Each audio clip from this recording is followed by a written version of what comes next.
Sir, ಈಗಾಗಲೇ ಉಪಚುನಾವಣೆ ಒಂದು ಟಿಕೆಟ್ ಘೋಷಣೆ ಆಗಿದೆ. ತಮ್ಗೆ ಏನ್ ಹೇಳಕ್ ಇಷ್ಟಪಡ್ತೀವಿ ಸರ್?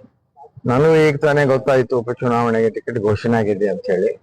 ಎಲ್ಲರಿಗೂ ಮೊದಲಿಗೆ ಯುಗಾದಿಯ ಹೊಸ ವರ್ಷದ ಶುಭಾಶಯಗಳನ್ನು ಹೇಳಲಿಕ್ಕೆ ಬಯಸ್ತೇನೆ. ಅದ್ರ ಜೊತೆಗೆ ಟಿಕೆಟ್ ಘೋಷಣೆ ಮಾಡಿದ್ದಕ್ಕಾಗಿ ನಮ್ಮ ರಾಷ್ಟ್ರೀಯ ನಾಯಕರಿಗೂ ರಾಜ್ಯದ ನಾಯಕರಿಗೂ ಕೂಡ ಅಭಿನಂದನೆಗಳನ್ನು ಸಲ್ಲಿಸೋದಕ್ಕೆ ಬಯಸ್ತೇನೆ. ಸರ್, ಈಗ ಪಕ್ಷ ಸಂಘಟನೆ ನಿಟ್ಟಿನಲ್ಲಿ ಸಾಕಷ್ಟು ಕಸರತ್ತು ನಡೆಸಿದ್ರಿ. ಪಕ್ಷ ಬಿಟ್ಟು ಹೋದವರೆಲ್ಲ ಗೌರವ ಆಪ್ಷನ್ ವಾಪಸ್ ಬರತಾರ. ಬಿಜೆಪಿ ಬಲವರ್ಧನೆಗೊಳ್ತಾ ಇದೆ ಸರ್. ಈ ಸಂದರ್ಭದಲ್ಲಿ ಏನ್ ಹೇಳ್ತಾರೆ? ಈ ಉಪಚುನಾವಣೆ ಎದುರಬಾರ್ದಾಗಿತ್ತು, ಆಗಿದೆ ಮತ್ತ ಮಾಡಲೇಬೇಕಾದಂತ ಅನಿವಾರ್ಯತೆಯೂ ಇದೆ. ಆ ಕೆಲಸವನ್ನ ಹಿರಿಯ ನಾಯಕರಾದ ಗೋವಿಂದ ಕಾರಜೋಳ ಅವರಿಗೆ ಹಾಗೂ ಅರುಣ್ ಶಾಪೂರ್ ಅವರಿಗೆ ನಮ್ಮ ರಾಜ್ಯದ ಅಧ್ಯಕ್ಷರು ವಹಿಸಿಕೊಟ್ಟಿದ್ದಾರೆ.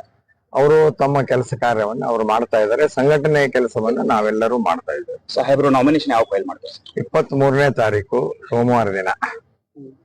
ಸರ್, ಯಾರೆಲ್ಲ ಬರ್ತಾರೆ? ಇನ್ನು ಈಗ ಟಿಕೆಟ್ ಅನೌನ್ಸ್ ಆಗಿರೋದ್ರಿಂದ ಗೋವಿಂದ ಕಾರಜೋಳ ಅವರು ಮತ್ತು ನಮ್ಮ ಜಿಲ್ಲೆಯ ಎಲ್ಲ ಶಾಸಕರು, ಹಿಂದಿನ ಶಾಸಕರುಗಳೆಲ್ಲ ಇರ್ತಾರೆ. ರಾಜ್ಯದಿಂದ ಯಾರು ಬರ್ತಾರೆ ಅನ್ನುವಂಥದ್ದು ಇನ್ನೂ ಗೊತ್ತಾಗಿಲ್ಲ. ಇನ್ಮೇಲೆ ಗೊತ್ತಾಗುತ್ತೆ. ಯಾರು ಬಂದೇ ಬರ್ತಾರೆ, ಯಾರಾದ್ರೂ ಬರ್ತಾರೆ. ಈಗ ಕಾಂಗ್ರೆಸ್ ನಲ್ಲಿ ಟಿಕೆಟ್ ಪರವಾಗಿ ತಾವು ಯಾವ ರೀತಿ ಹೋರಾಟ? ನಾವು ಬೇರೆ ಪಕ್ಷದ ಟಿಕೆಟ್ಗಳ ಬಗ್ಗೆ ನಾವು ವಿಚಾರ ಮಾಡಕ್ ಹೋಗೋದಿಲ್ಲ. ನಮ್ಮ ಪಕ್ಷದ ಸಂಘಟನೆ ನಾವು ಗೆಲ್ಲಬೇಕು. ಭಾರತೀಯ ಜನತಾ ಪಾರ್ಟಿ ಬಾಗಲಕೋಟೆಯಲ್ಲಿ ಗೆಲ್ಲಬೇಕು. ಇದು ನಮ್ಮ ಕ್ಷೇತ್ರ. ಇಲ್ಲಿ ಹಿಂದುತ್ವ ಗೆಲ್ಲಬೇಕು. ಅದೊಂದು ಅಜೆಂಡಾದಿಂದ ನಾವು ಕೆಲಸ ಮಾಡ್ತಾ ಇದ್ದೀವಿ. ಸರ್, ಹಿಂದುತ್ವ ಅಂದ ತಕ್ಷಣ ಅವರು ಬರ್ತಾರೆ, ಅವ್ರನ್ನು ಕರೀತಾರೆ ಅಂತ. ಬರ್ಬೋದು, ಅವರು ಬರ್ತಾರೆ, ಬರ್ಬೋದು ಅವರು ಕೂಡ. Okay sir, thank you.